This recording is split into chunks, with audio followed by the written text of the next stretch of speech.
भगवान राम की एक बहन भी थी, लेकिन रामायण में क्यों रही गुमनाम। रामायण के सारे चरित्रों के बारे में लगभग सभी लोग जानते हैं।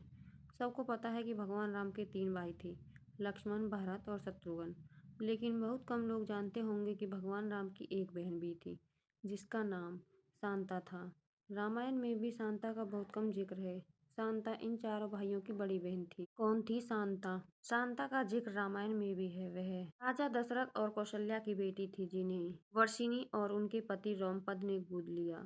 शांता ऋषि ऋषंग की पत्नी थी। शांता और ऋषि ऋषंग के वंशज सैगर राजपूत हैं, जिन्हें एकमात्र ऋषि वंशी राजपूत कहा जाता है। शांता की कहानी। शांता महाराज दशरथ और कौशल्या की बेटी थी, जिन्हें अंग देश के राजा रोमपद और कौशल्या की बड़ी बहन वर्षिणी ने गोद लिया था। वर्षिणी की कोई संतान नहीं थी। एक बार वर्षिणी अपने पति के साथ अपनी बहन से मिलने अयोध्या आई थी। वर्षिणी ने मजाक में शांता को गोद लेने की इच्छा जताई। वर्षिणी की ये बात सुनकर राजा दशरथ ने उन्हें अपनी बेटी शांता को गोद लेने का वचन दे दिया और इस तरह शांता अंग देश की राजकुमारी बन गई। भाइयों के जन्म में सहायक। शांता के बाद राजा दशरथ की कोई संतान नहीं थी।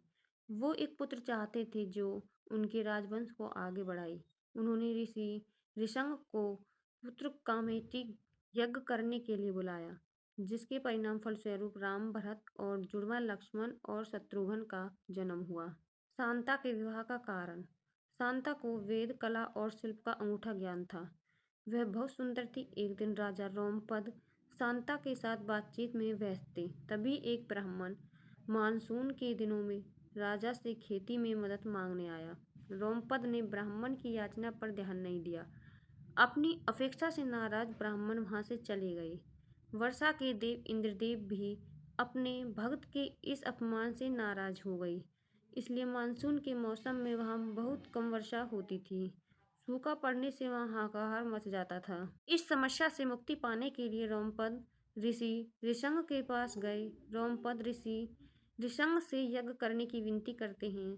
ऋषि ऋषंग के कहे अनुसार यज्ञ किया जाता है, जिसके बाद अंग देश में वर्षा होती है और सूखे की समस्या खत्म हो जाती है।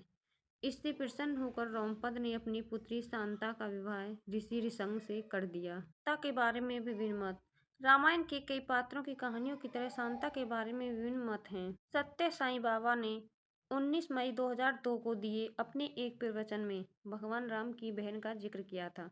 प्रवचन के अनुसार राम को जन्म देने से पहले कौशल्या की एक बेटी थी, जिसका नाम शांता था। चूंकि वह एक लड़की थी और सिंहासन पर नहीं बैठती थी, इसलिए उन्हें शांता को एक ऋषि को गोद दे दिया।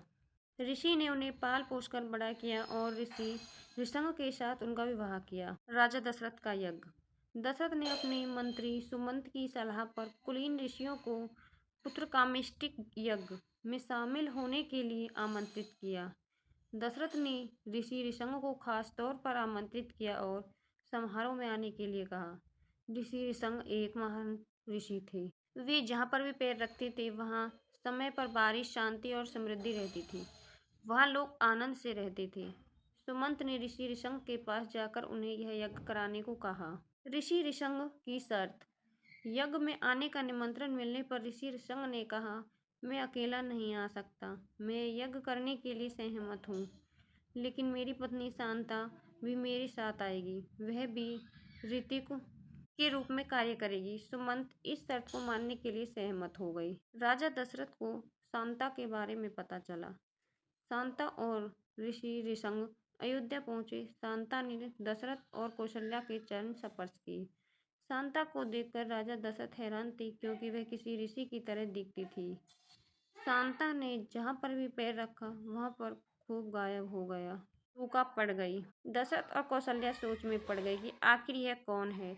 तब शांता ने स्वयं अपनी पहचान प्रकट की। उन्होंने कहा, मैं आपकी पुत्री शांता हूँ। दशरथ और कौशल्या को यह जानकर बहुत खुशी हुई कि वह उनकी पुत्री शांता है, जिसे उन्होंने एक ऋषि को गोद दे दिया था। कहानी का एक और पहलू। कहानी का एक और संस्करण है कि जो टीवी के एक धारावाहिक में दिखाया गया है। इसके अनुसार शांता को किसी को भी गोद नहीं दिया गया था। अयोध्या में एक बार भयंकर सूखा पड़ा था और ऋषि ऋषंग को यज्ञ करने के लिए बुलाया गया था। ऋषि ऋषंग द्वारा यज्ञ किए जाने पर जोरदार बारिश होती है और हर कोई खुशी से झूम उठता है। राजा दशरथ ऋषि ऋषंग को पुरस्कृत करने की इच्छा जताते हैं।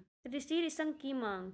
ऋषि ने राजा दशरथ की बेटी शांता का हाथ मांगकर वहां सबको चौंका दिया।